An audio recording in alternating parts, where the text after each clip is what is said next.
jantan ini kita ini. Orang Lombok itu bukan orang pengecut ini, orang pemberani. Kan sama dengan apa namanya itu yang kalau Lombok simbolnya gaman itu kan di depan. Keris itu kalau singkur istilahnya kita kan. Singkur. Kalau Jawa kan di belakang. Oh iya. Nah kalau kita Lombok di depan, kan emang pemberani dia. Gitu. Oh itu filosofinya. Ya simbolnya. Jadi kalau Jawa mohon maaf, jadi dia di belakang. Di belakang itu artinya ini kan taktik ini. Kita nggak tahu bagus gini kan, jadi pantes. udah ngambil di belakang aja. Gitulah kalau secara. Soalnya gini, kalau di Jawa itu sering saya dengar, kadang kalau kita ngobrol langsung mereka kadang baik, tapi di belakang biasanya kan nggak tahu Lombok mungkin saya dengan nama Lomboknya ya Lombok itu kan Lombok lurus Lombok sama dengan suku Sasak kalau bahasa kita sini Sasak Sasak. Saya tidak banyak menguasai soal gini. Mungkin yang izin memperkenalkan diri. Nama tiang Muhammad Al-Mutakin, sekarang sedang penelitian tesis dari kampus UIN Sunan Kalijaga Yogyakarta. Jadi judul tiang niki hukum Islam dalam perspektif adat Merari di Lombok. Jadi kalau tiang baca dari beberapa jurnal dan beberapa tesis dan skripsi dari penelitian terdahulu, biasanya mereka itu mengambil tema perspektif hukum Islam terhadap adat Merari. Jadi mereka melihat adat Merari dari hukum Islam. Nah, jadi bagaimana hukum Islam itu melihat adat Merari yang ada di Lombok, apakah ini adatnya itu fasid, buruk atau bagus, atau ada rangkaian adat yang mungkin tidak sesuai dengan syariat. Nah, karena udah banyak penelitian seperti itu, akhirnya yang mengambil tema yang balikkan temanya, yaitu adatnya yang ngobrol, adatnya yang mengangkat suara. Biasanya hukum Islamnya angkat suara bahwa hukum adat Merari ini itu banyak yang keliru, berbeda dengan hukum. Tapi ini adatnya yang angkat bicara. Jadi adat Merarinya yang ngomong bagaimana hukum Islam itu terhadap mereka. Karena adat Merari ini kan lebih dulu ada di Lombok daripada hukum Islam datang. Dan untuk sejarahnya kan seperti yang baca di beberapa jurnal bahwasanya adat Merari ini kan ada dua versi. Ada yang bilang dari Bali, ada yang memang ini asli Lombok. Adat Merari itu. Mungkin nanti Bapak bisa kasih penambahan. Nah, terus sehingga Tiang ambil tema ini karena Tiang melihat ada hal menarik di situ. Ketika adat Merari itu mengatakan bahwasanya hukum Islam ini banyak membatasi kami sebagai pelaku adat, atau mungkin adat Merarinya angkat bicara bahwasanya hukum Islam ini masih bisa membaur dengan kami. Nah, jadi makanya Tiang mengangkat tema ini. Nah, jadi mungkin dari awal sejarahnya dulu, Bapak. Mungkin bagaimana adat Merari supaya dari sejarahnya bahwasanya adat Merari ini apakah memang dari Bali, apa memang adat asli Lombok, atau bagaimana? Nah, itu. Kalau kembali ke penuturan orang tua kita, jadi kembali ke pakem dulu. Jadi berbicara adat di Lombok ini, maka ada istilah adat luwir gama. Ya, jadi adat bersendikan agama. Ini artinya bahwa dia tidak tumpang tindih antara adat dengan agama. Kalau kita ingin mengatakan kembali ke pakem soal adat luwir gama, gitu kan. Tadi soal apakah ini sejarahnya misalnya ini dari Bali, kita juga tidak pungkiri soal bagaimana anak agung jadi yang penuturan orang-orang tua kita ini ratusan tahun di Lombok, menguasai Lombok, kemudian dengan peradaban Bali sehingga banyak sekali kita terdegradasi nilai-nilai keaslaman kita, nilai-nilai adat kita, sehingga masih ada juga sebutan-sebutan kental yang masih bernuansakan Bali juga di tempat kita. Contohnya misalnya soal Pekasi misalnya kan, kita agak sedikit dulu ini ya. Ini artinya ini Bali punya pakem ini sebenarnya. Pekasi itu dari Bali sebenarnya. Gitu. Artinya apa sih? Pekasi itu yang penjaga air. Jaga air. Ya, yang khusus mengatur air. Tapi tidak mengatur saja, tetapi soal-soal membaca alam, soal-soal ritual. Jadi Pekasi yang punya. Kalau bahasa adatnya itu mangkunya. Air yang mengatur air, soal-soal air itu yang ini kita terdegra masih sebutan kental itu subak itu Pekasi subak dari Bali. Seperti itu. Jadi kita tidak pungkiri. Termasuk ternyata masyarakat adat kita di Lombok Utara ini tidak menafikan soal-soal itu. Misalnya sebut saja kenapa ada mulut adat lalu ada misalnya semetian, presian. Ada presian misalnya. Nah ternyata presian itu juga salah satu alat orang-orang tua kita untuk menyiasati penjajah Bali itu gitu. Untuk menyiasati sehingga kita bisa melakukan sesuatu dengan inilah. Maka diadakan presian hanya untuk menyiasati penjajah Bali itu untuk tidak menyentuh soal-soal prinsip di wilayah adat kita kayak gitu. Ya, di Islam pun dulu di kita sholat pun harus sembunyi kan. Itu dia. Kalau di Belanda, Jepang justru ada edukasi-edukasi itu, tapi di Bali itu berbeda.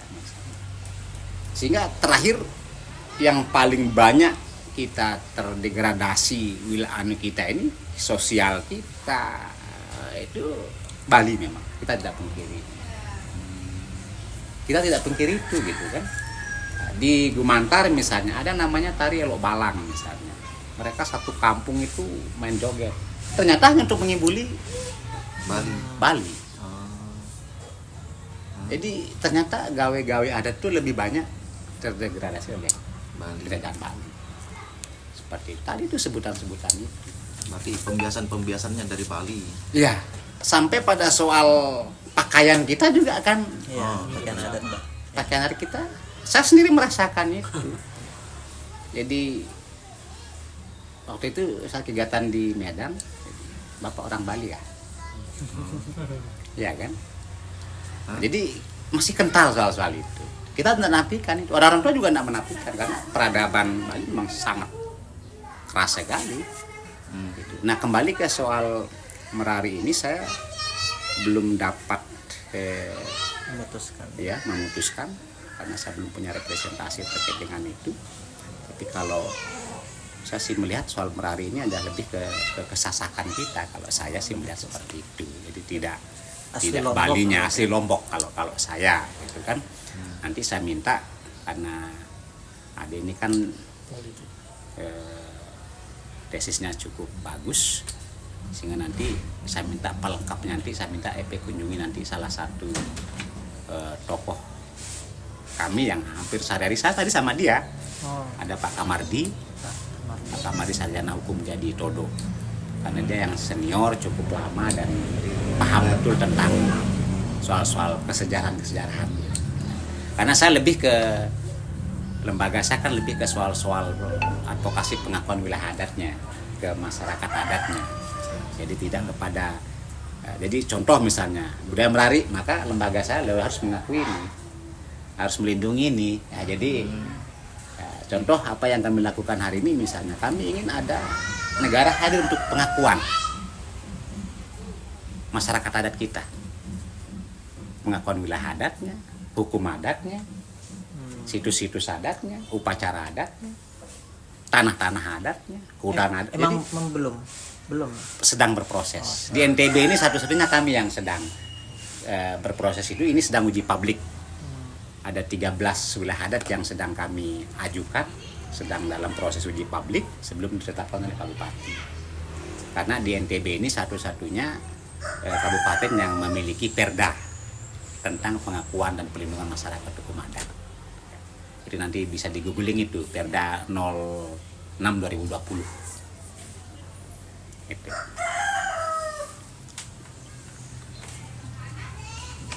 Nah, jadi terkait dengan Merari, memang ini sedang kencang juga.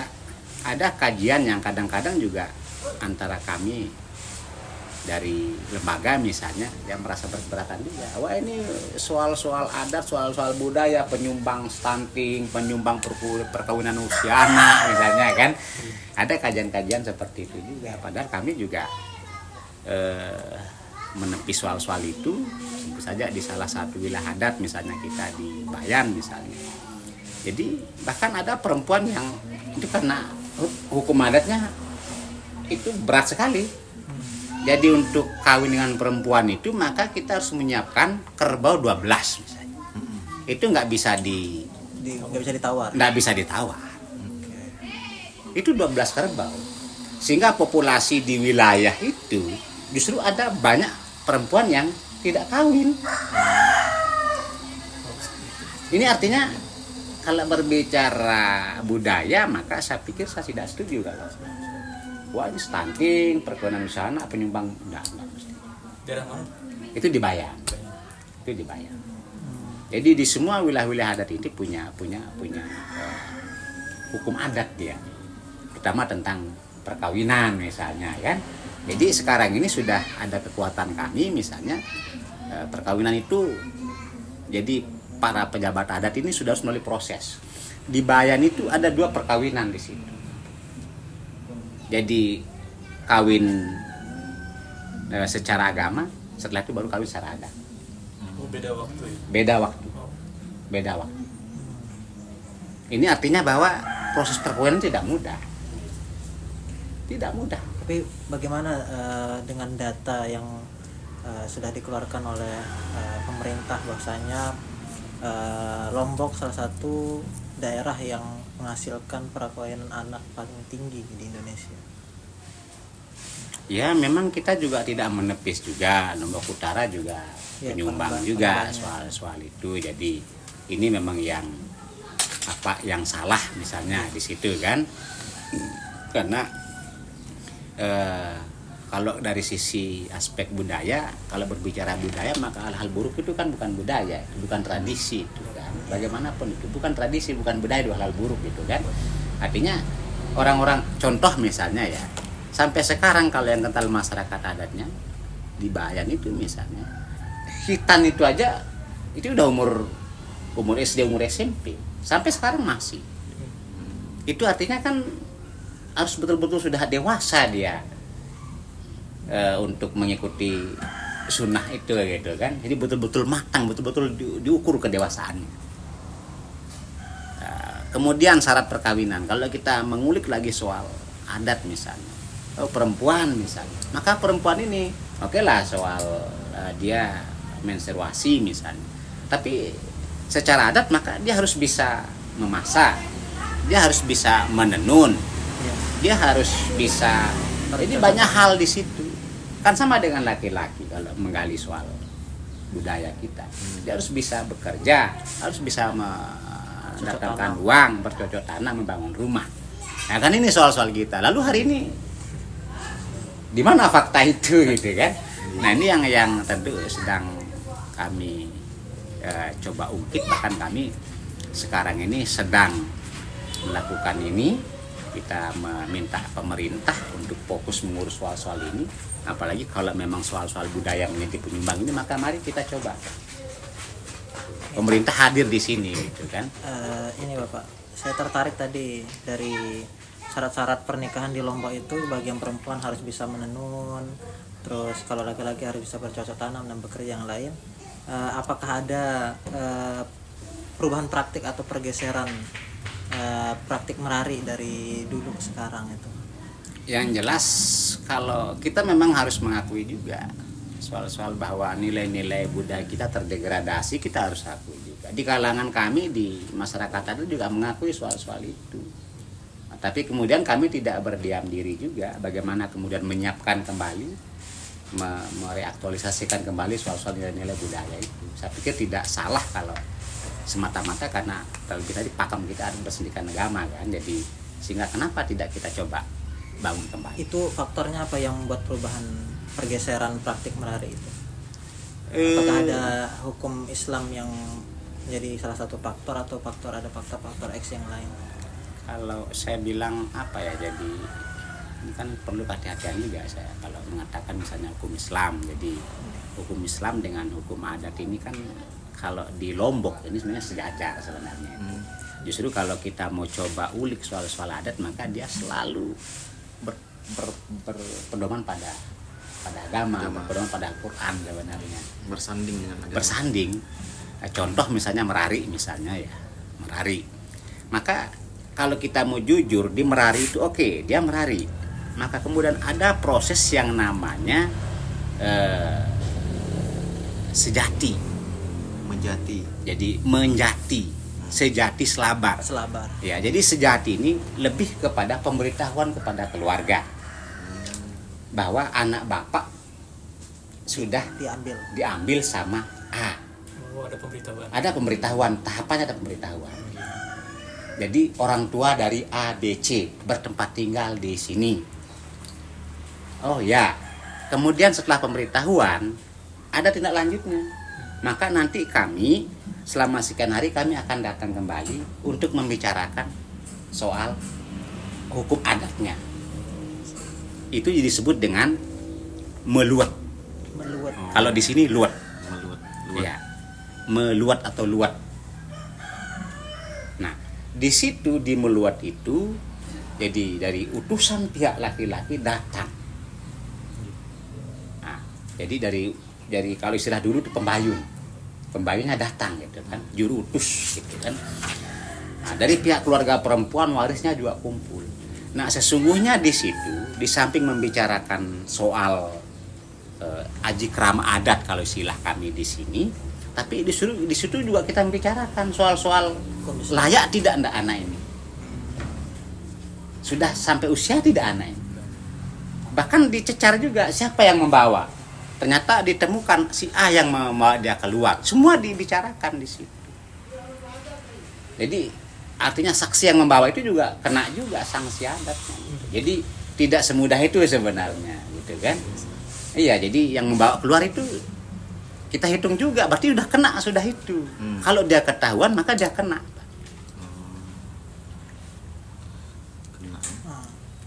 Itu artinya bahwa secara hukum adat dia teliti. Kemana dia kawin misalnya. Oh ternyata dia kawinnya nanti dihitung oleh orang tua. Oleh kita misalnya.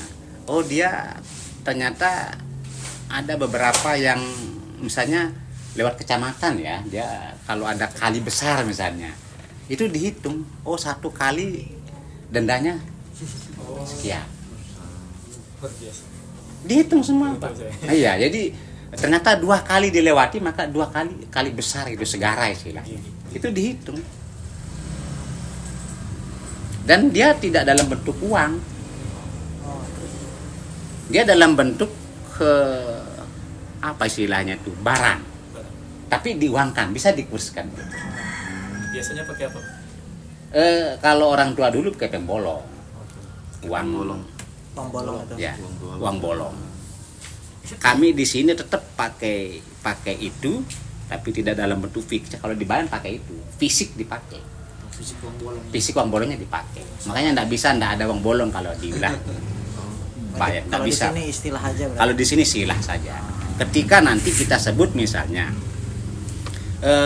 di luar di pembicaraan itu, maka akan muncul ada namanya sajigama. Kita lihat dulu. Yang ngambil laki ini orang biasa kah? Kemudian yang perempuan apakah anak pejabat kah? Anak orang kaya? Bukan kalau kaya tidak jadi ukuran. Bayi itu. Jadi dia antara ada kasta gitu kan. Kasta. Ya, jadi apakah dia lalu kah? Dia anak pejabat kah? Jadi ada hitung-hitungan itu. Ya. Jadi nanti ada namanya sajigama seketi 5. Itu antar anak pejabat dengan orang biasa. Kalau antar jajar karang, antar orang-orang biasa itu namanya seketi dosa pitu. Iya. Sajigama dosa pitu. Sajigama dosa 5 gitu kan. Iya, jadi itu bentuknya. Jadi itu semua dikurskan. Jadi nanti misalnya terakhir mulai dihitung semua Pak. dihitung semua dari misalnya kayunya, gulanya, daunnya, berasnya, semua sampai terakhir namanya mas kawinnya misalnya kawirangannya kerbau. Karena sekarang kamu menyesuaikan, sapi. Maka dikurskan semua gitu. Bapak pilih saji gama kah atau cocol kah? Cocol itu setelah diuangkan. Tapi kan orang lebih memilih praktis sekarang kan, lebih ke diuangkan. Lebih diterima. Iya, lebih diterima. Soalnya kan ada di tradisi lain itu jika sudah dicuri itu dipastikan dia nikah. Kalau di lomba terang gitu. Jadi harus melalui proses panjang dia, Pak. Proses Panjang dia. misalkan dia tidak misalkan tidak pas, misalkan ternyata yang nikah ini masih kecil di bawah umur, kan bisa dipisah nanti. Ya. Luar biasa lomba terang. Rata-rata kan sekarang terjadi pemisahan kan. Sekarang ini. Jadi setelah melalui proses Syarat-syarat pernikahan, kalaupun dia tahu usia anak oleh petugas yang pihak laki tahu dia, tapi tetap dia sampaikan proses adatnya, pemberitahuannya. Maka setelah ditemukan, anak ini masih di usia ini, maka kita harus tidak selesaikan, tidak boleh kita lanjutkan. Ini bagian dari langkah-langkah. Artinya adat itu lebih ya. Iya, jadi lebih kemaslahatan sebenarnya itu. Jadi ada langkah ini yang kita mau perkuat sebenarnya. Makanya sekarang ini kalau semua kita berkomitmen, saya pikir kita bisa minimalisir soal usia kawinan. Saya sempat baca Bapak di beberapa jurnal bahwasanya ketika saya membaca itu ada adat-adat Merari yang memang apakah ini memang pure asli yang dulu ya. Dulu katanya itu laki-laki Lombok itu mencuri dari tentara-tentara Bali, perempuan-perempuan Lombok yang dicuri oleh tentara Bali dicuri balik oleh para laki-laki Lombok sendiri, laki-laki Sasak. Dan ada yang juga yang dari statement yang lain mengatakan bahwasanya dicuri secara tanpa sepengetahuan orang tua. Nah, itu bentuk adat Merari dulu. Sehingga saya melihat ada mungkin pergeseran budaya, bahwasanya sekarang itu melarikan si perempuan itu cuma formalitas. Padahal aslinya orang tua antara mempelai laki-laki dan perempuan sudah saling mengetahui bahwasanya ini akan mau menikah.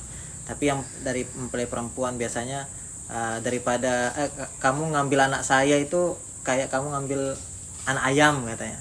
Daripada anak saya yang perempuan ini dianggap seperti anak ayam, dicuri saja. Jadi sekedar formalitas. Nah, itu kan bentuk pergeseran praktik budaya. Nah, apa yang menyebabkan faktor seperti itu? Apakah faktornya yang menyebabkan ini karena modernisasi zaman?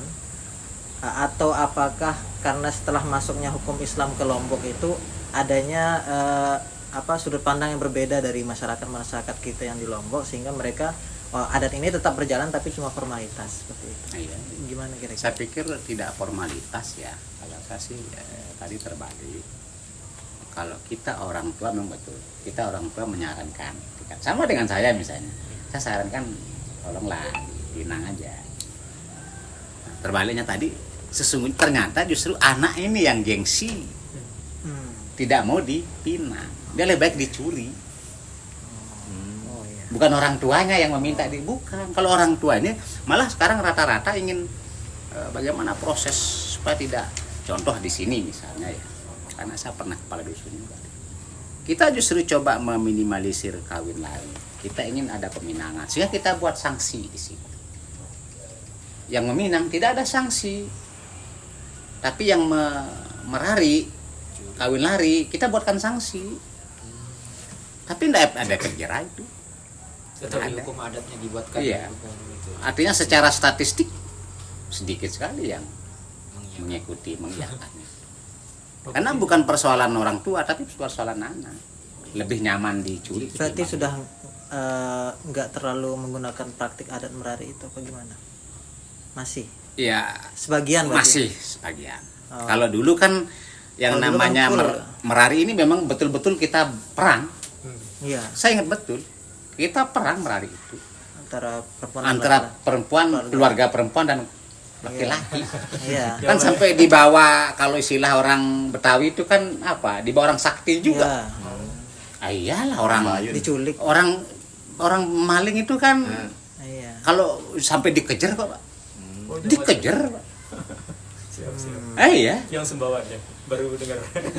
Saya ingat betul, tidak pada saya, tapi saya tonton itu.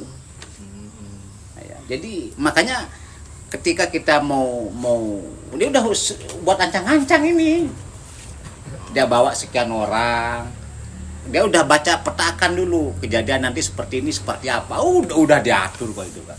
Iya, iya. Jadi betul-betul taruhan nyawa tuh, jadi tidak mudah itu. Iya. Nah kalau sekarang ini karena udah modernisasi, ada HP, kadang perempuan sendiri udah nunggu di situ gitu kan. Ya selesai. Kita diculik. Iya. Udah saya pikir, tapi saya bukan formalitas sebenarnya. Jadi ternyata perempuan ini lebih nyaman dicuri. Biar gak banyak acara mungkin kalau di apa Pinang. Padahal dia tahu perempuan ini. Dan apa ya, dia tahu resiko memulak, dia tahu. Oke, oke. Tapi saya tidak tahu apakah karena ini ingin dampak dari melestarikan atau seperti apa misalnya. Kita belum berani juga memastikan itu. Saya minta nanti ke Pak Kamardi ya, nanti saya kasih, nanti saya kontak ya, supaya lebih anunya nanti, Insya Allah. karena lebih lengkap nanti anunya ya. Soalnya nanti Pak Kamardi nih.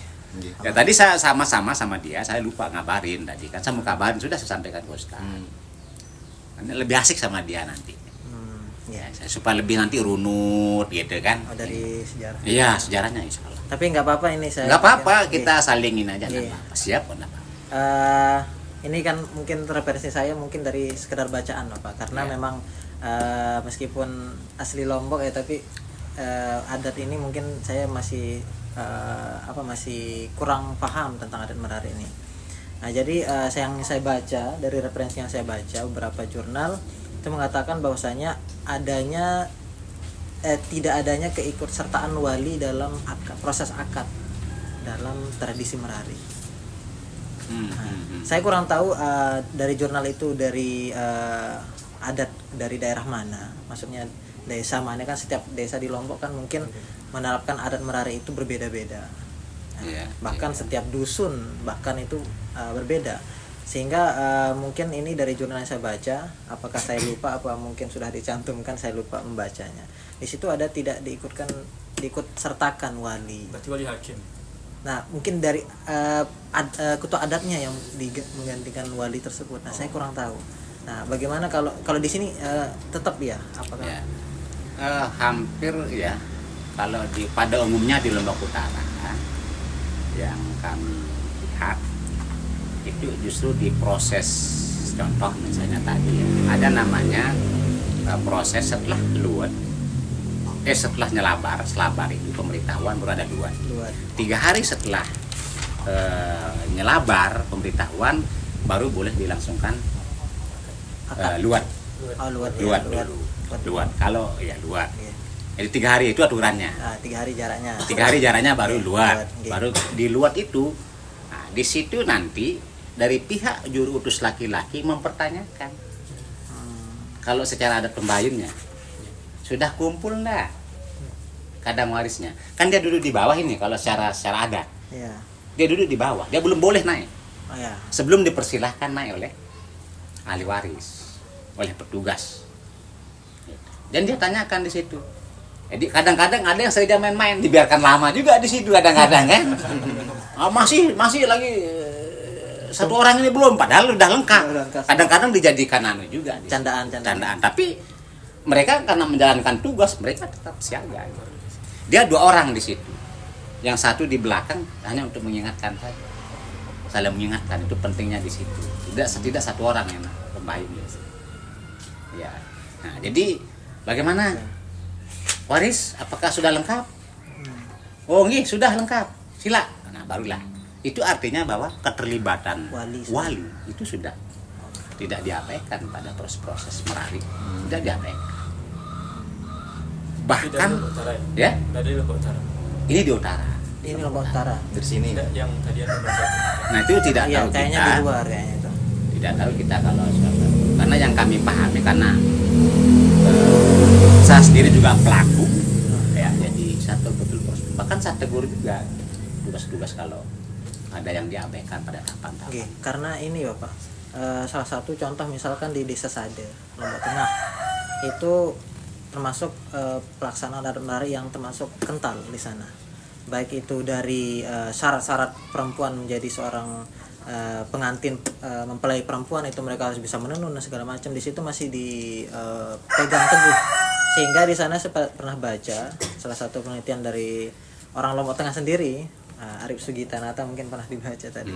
Itu beliau mengatakan bahwasanya di Desa Sade tersebut apabila tidak menerapkan adat menari, itu mencuri, itu mereka dikenakan sanksi adat.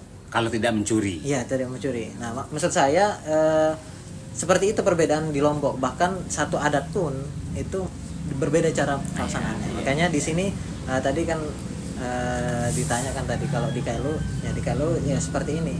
Sama seperti yang di Lombok Timur mungkin hampir-hampir mirip. Nah, karena saya di Lombok Timur. Nah, sehingga di situ bukan seperti formalitas ya. Saya simpulkan tadi bukan seperti formalitas, tapi tetap menerapkan adat menari, tapi dibaurkan dengan hukum Islam. Ya. Jadi mereka berjalan bersama dengan hukum Islam. Oke. Contoh yang kental di masyarakat adat kan kawin secara hukum agama dulu, baru kawin secara adat. Karena di wilayah adat itu ada khusus pejabat adatnya, ada penghulu adatnya, ada kiainya, ada lebih ada santrinya. Iya, jadi selesai kawin agama, jarak beberapa lama baru diselesaikan secara adat. Dan ingat, jadi mas kawinnya itu, kalau istilah kawirangannya itu tidak dibayar kontan. Ternyata di adat juga diberikan ruang, tapi dia harus bayar. Bisa saja dia bayar nanti setelah dapat cucu, bisa saja. Dan banyak kejadian, dan dia gawe, dia pesta juga. Kalaupun dia sudah dapat cucu, ketika di saat itu dia bisa bayar misalnya kawirangannya, sapinya misalnya, ya dia pesta lagi di situ. Itu terutama di wilayah Bayang. Kantor. Ini mungkin tinggal 2 lagi pertanyaan lagi. Bagaimana sikap adat di sini ketika ada pernikahan beda agama? Apakah di sini kan mungkin kita tidak menutup kemungkinan ada pelaksanaan pernikahan beda agama di berbagai tempat desa di Lombok. Nah, gimana respon adat menyikapi? Apakah mereka tetap menggunakan pelaksanaan adat merari, atau memang karena mereka beda agama sehingga mereka mungkin malu melaksanakan adat merari, sehingga pernikahan mereka ya pernikahan sama mereka saja, atau bagaimana?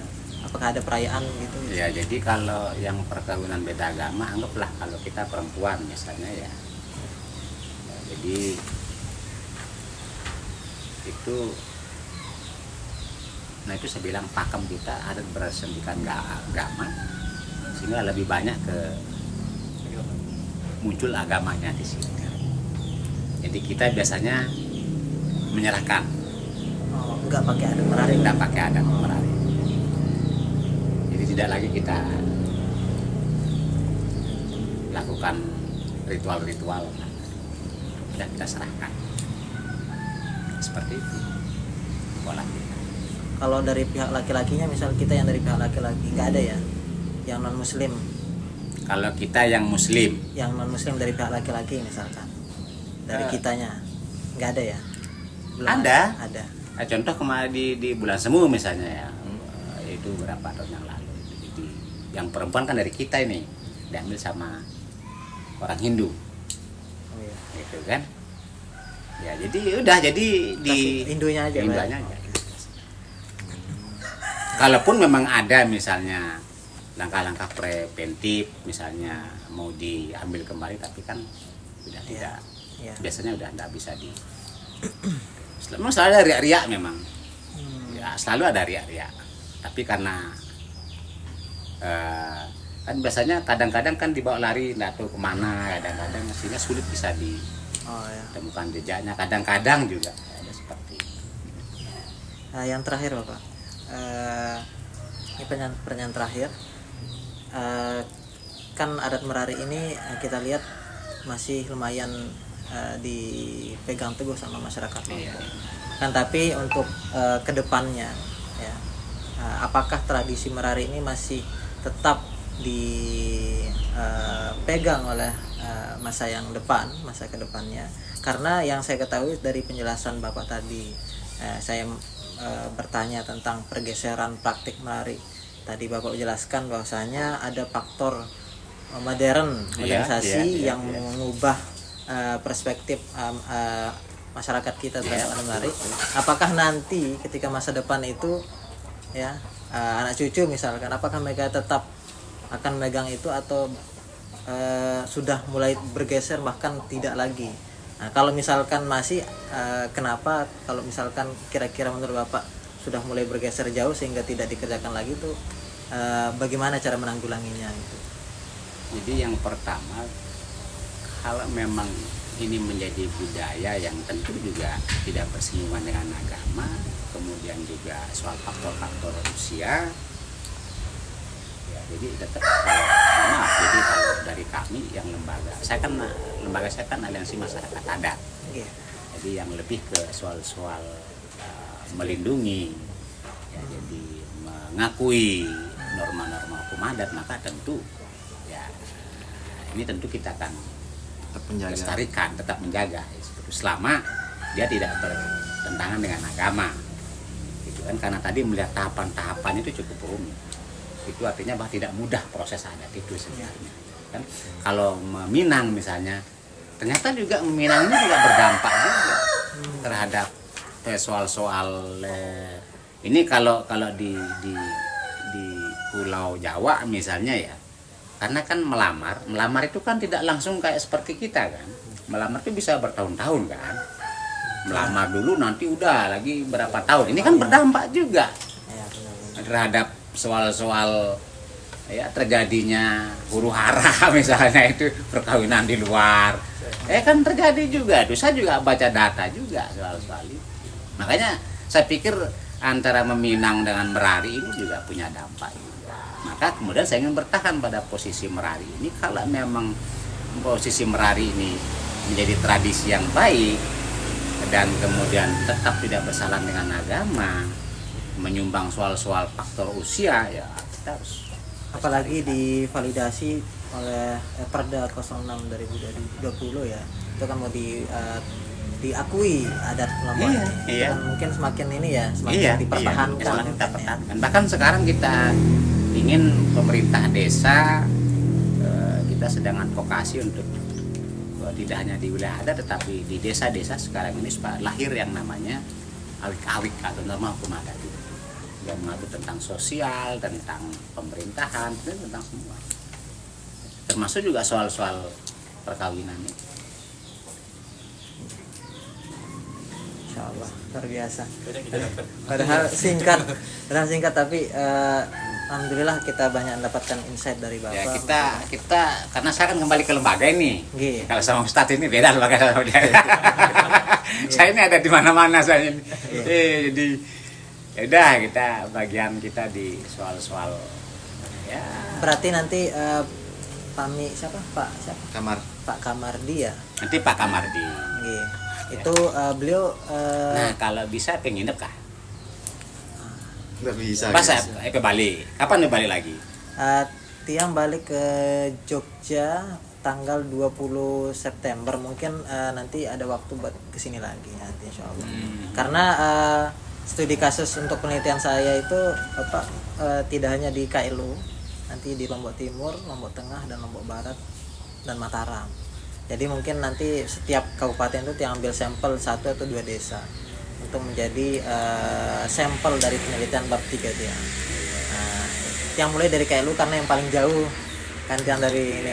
Jadi niatnya Tiang bisa selesaikan, ya nggak mungkin selesai 1 hari ya, tapi mungkin insya Allah karena dari Bapak saja saya masih penasaran, banyak sekali.